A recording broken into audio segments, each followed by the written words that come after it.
अखबार खोलते ही एक हेडलाइन ने मेरी नजरों को चौंका दिया। एक भारतीय महिला ने अपने पति को जला के मार दिया। कारण कारण था उसका एक गोरी मेम से अफेयर होना।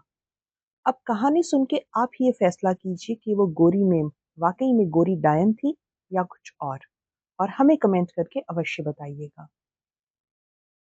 नमस्कार दोस्तों, कैसे हो आप सब? आशा करती हूँ आप स्वस्थ एवं खुशहाल होंगे।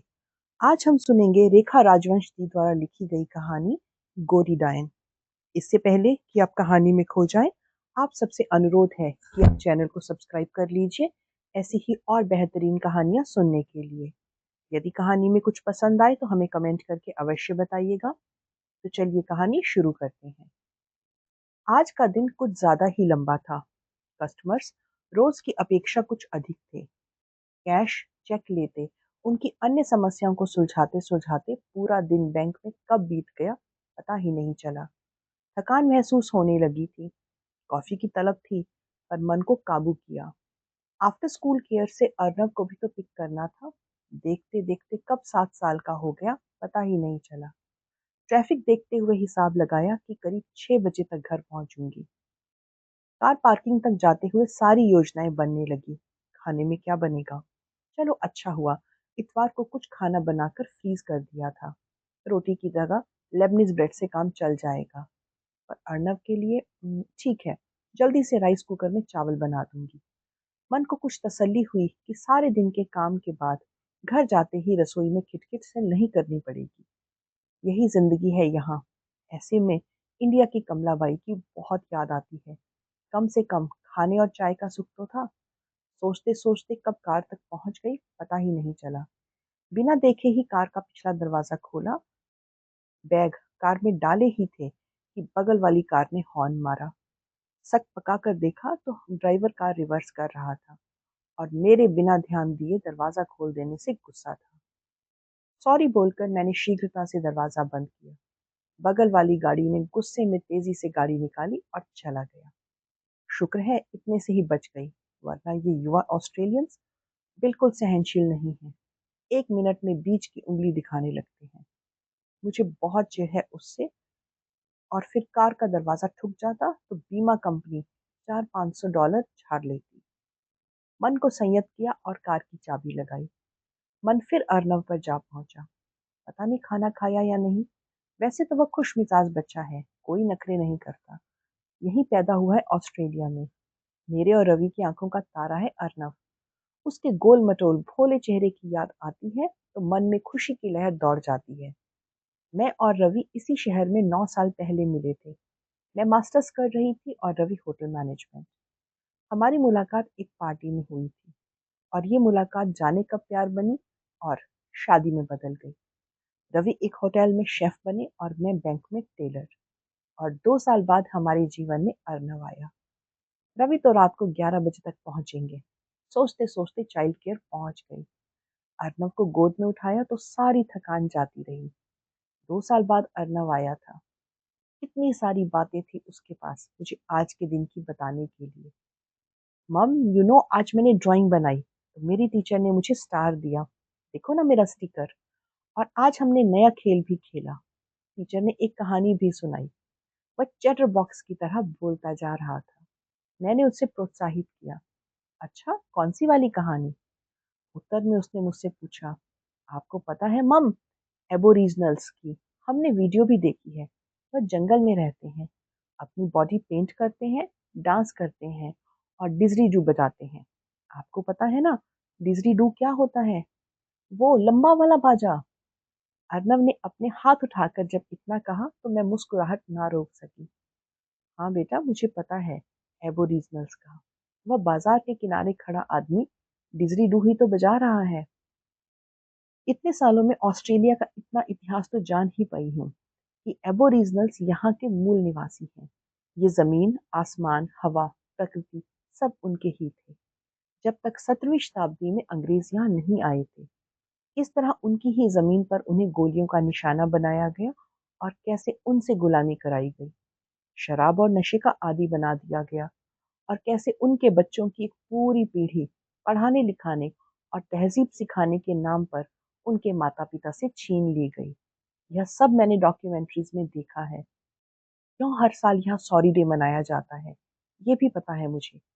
एबोरिजिनल्स के दर्द में मुझे गुलाम भारत नजर आता है।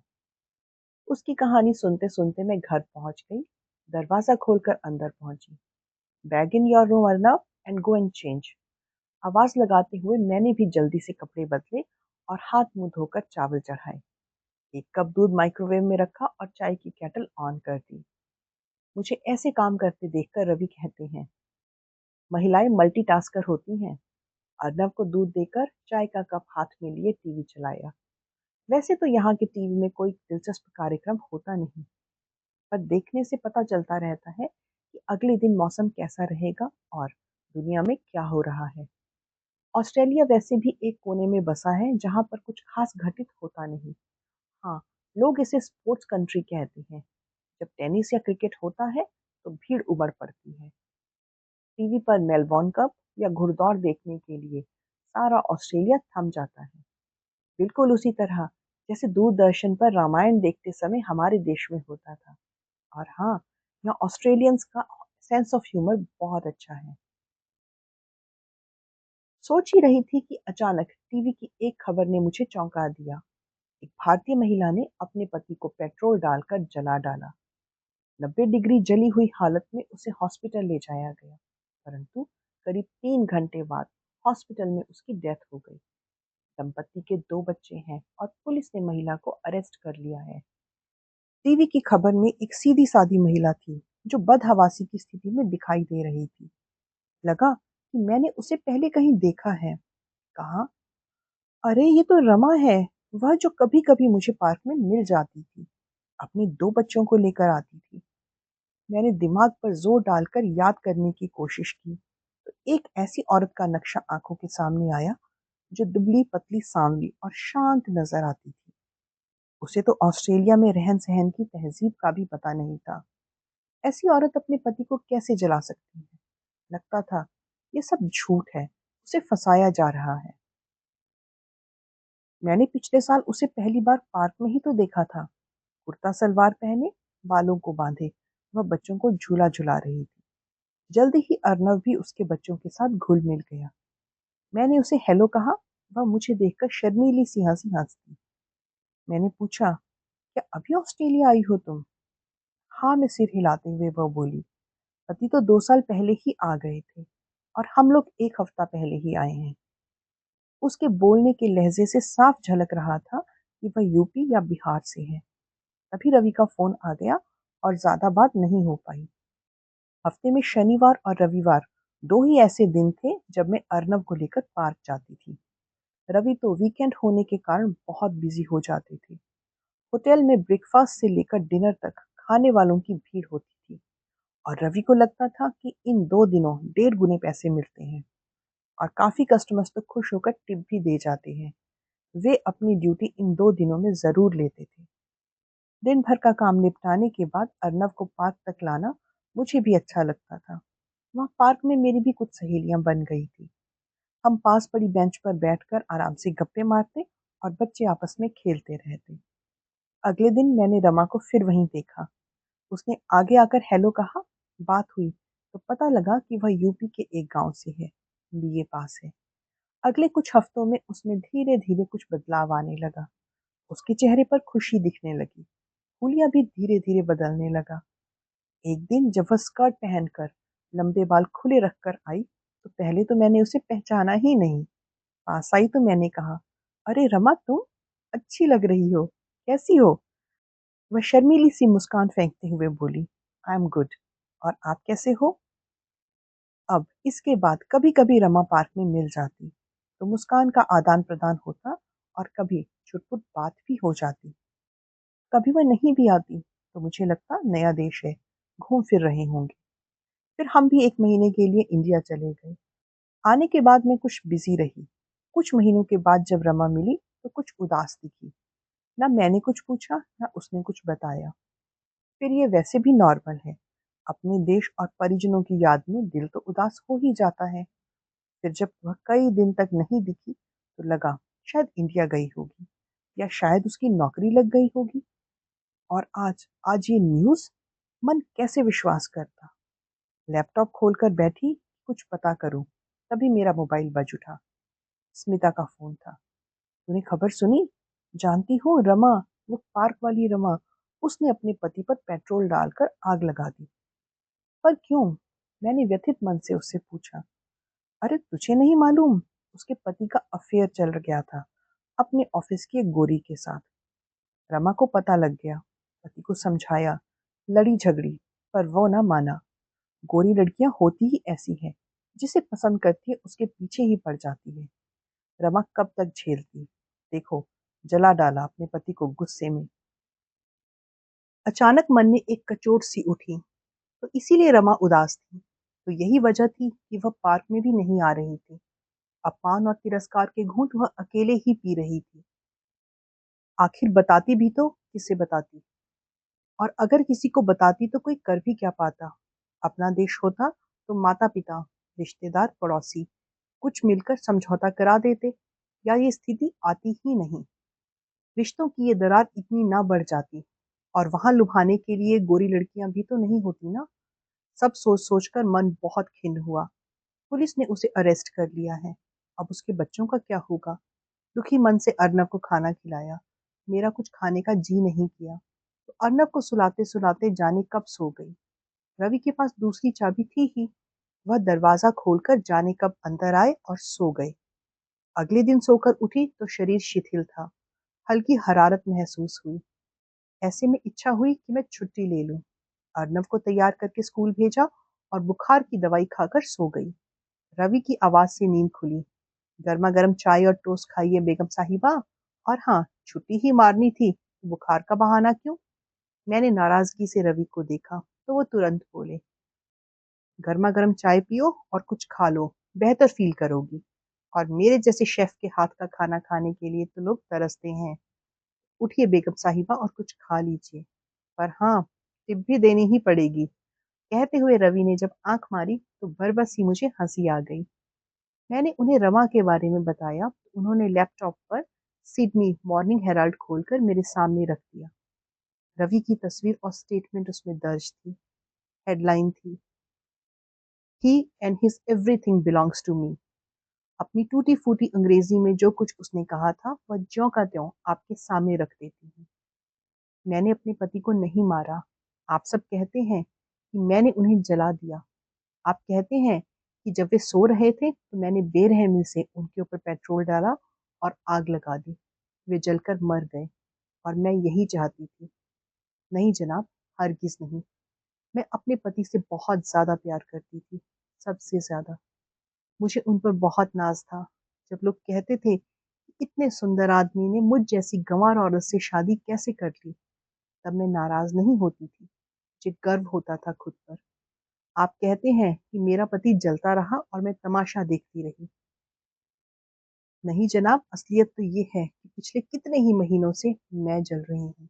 मैं जलती रही हूँ, तड़पती रही हूँ, रात रात भर जाग कर अपने पति का इंतजार करती रही हूँ। वो आते, मैं उनसे लड़ती, उनसे नाराज हो जाती। शुरू में वह सुन लेते, पर धीरे धीरे उस गोरी डायन ने मेरे पति पर ऐसा जादू चलाया कि वे उसके साथ खुले आम घूमने लगे। मैं जलती रही, मेरा दिमाग जलता रहा।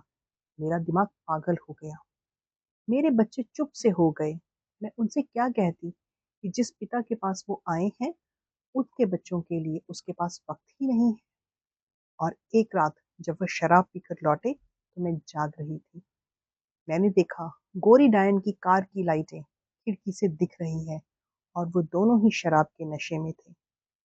मैं गुस्से में पागल हो गई। मैंने पूछा, कहाँ थे अब तक? क्या कर रहे थे उस चुड़ैल के साथ? उन्होंने गुस्से से मुझे देखा और बोले, क्या सुनना चाहती है तू? जो तू समझ रही है ना, वही कर रहा था मैं उसके साथ। बोल, तू क्या करेगी?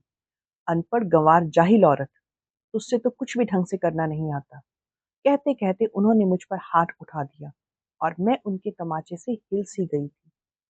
ये सब सुनते ही मेरे तन बदन में आग लग गई। मेरा पति, मेरा पति सिर्फ मेरा है। उसका सब कुछ सब मेरा है। उसका शरीर, उसका मन, उसका धन, उसका तन, सब कुछ मेरा है। यही वचन लिए थे हमने शादी में। उसका सब कुछ मेरे हिस्से का है, किसी और का नहीं, और उस गोरी डायन का तो बिल्कुल भी नहीं। मैं गुस्से में बेकाबू हो गई। जब वे सो गए तो मैंने उनसे बदला लेने की योजना बनाई। मेरे हिस्से का प्यार जो वो उस गोरी चुड़ैल को दे रहे थे, मैंने सोचा उसका नाम ही ना रहे।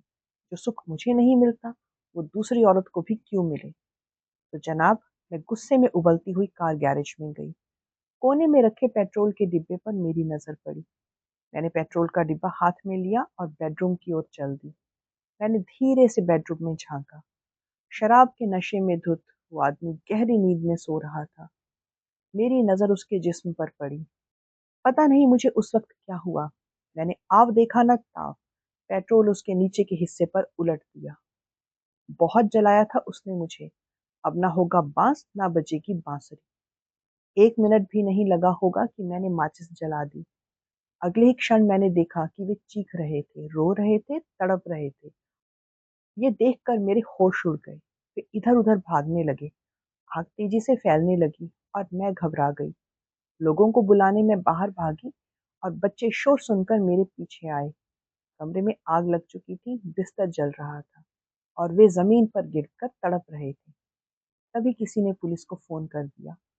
फायर ब्रिगेड ने आकर जब तक आग बुझाई, वो काफी जल चुके थे। मैं यह नहीं चाहती थी जनाब, मैं तो सिर्फ उन्हें सबक सिखाना चाहती थी। उनको उनकी बेवफाई की सजा देना चाहती थी। आप ही बताइए भला, कोई पत्नी अपने पति को क्यों जलाएगी? वो मेरे थे, उनका सब कुछ मेरा था और उस पर किसी और का अधिकार नहीं था। उनका तन, उनका मन, उनका धन, सब कुछ मेरा था और उस गोरी डायन का तो कभी भी नहीं। मैंने रमा का बयान पढ़ा और समझ में आ गया कि रमा ने ऐसा क्यों किया। सोच रही हूँ, जिस आग में वह महीनों जलती रही थी या जिस अग्नि ने सुनील को जला डाला, क्या उसकी चिंगारी कभी बुझ सकेगी? उस गोरी डायन पर भी सबको बहुत गुस्सा था। कुछ महीनों बाद रमा का केस फिर छपा। रमा को मेन स्लॉटर में 6 साल की सजा मिली है। मन में दुख था, परेशानी भी थी कि बच्चों का क्या होगा। कुछ महीनों बाद शनिवार को जब पार्क गई तो पार्क में खेलते बच्चों पर नजर पड़ी। अर्नव खुशी से चिल्लाया, मम लुक दे आर हियर। मैंने आगे जाकर देखा, रमा के दोनों बच्चे बड़े सलीके से कपड़े पहने झूला झूल रहे थे। अर्नव दौड़कर उनसे लिपट गया। सोच ही रही थी कि वे अकेले यहाँ कैसे आ गए कि पास की बेंच पर बैठी एक गोरी लड़की पर नजर पड़ी। पहचानने में 2 मिनट लगे, पर गलती नहीं हुई। अखबार में छपी इतनी तस्वीरों में मैंने रमा और उस गोरी डायन दोनों की तस्वीरें देखी थी। ओह, अब यह यहाँ बस गई है। सोच ही रही थी कि आधे घंटे बाद उसने दोनों बच्चों को आवाज दी और बच्चे भागे आए। उसने उन दोनों बच्चों का हाथ पकड़ा और बड़े प्यार से घर की तरफ चल दी। पास खड़ी महिला ने बताया कि गोरी डायन ही बच्चों की देखभाल कर रही है। रमा के कोर्ट केस का सारा बिल भी उसी ने चुकाया। बच्चों की पढ़ाई लिखाई, खाने पीने का ध्यान भी वही रखती है। हर हफ्ते दोनों बच्चों को रमा से मिलवाने जेल भी ले जाती है। मैं चुपचाप सुनती रही। गोरी डायन बच्चों से कुछ बात कर रही थी और वे तीनों हंस रहे थे।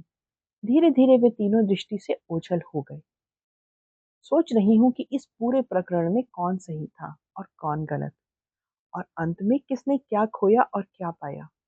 तो क्या गोरी डायन और रमा दोनों का ही प्रेम सच्चा था? और गोरी डायन वाकई में डायन थी भी या नहीं थी? और अनायास कहीं अंतस में गोरी डायन के प्रति सहानुभूति उमड़ पड़ती है। तो दोस्तों, ये थी आज की कहानी। कहानी कैसी लगी हमें कमेंट करके अवश्य बताइएगा। अगर कहानी अच्छी लगी तो इसे लाइक कीजिए और शेयर कीजिए, और ऐसी ही और बेहतरीन कहानियाँ सुनने के लिए चैनल से जुड़े रहिए। मिलती हूँ फिर एक और नई कहानी के साथ। तब तक अपना ध्यान रखिए। धन्यवाद।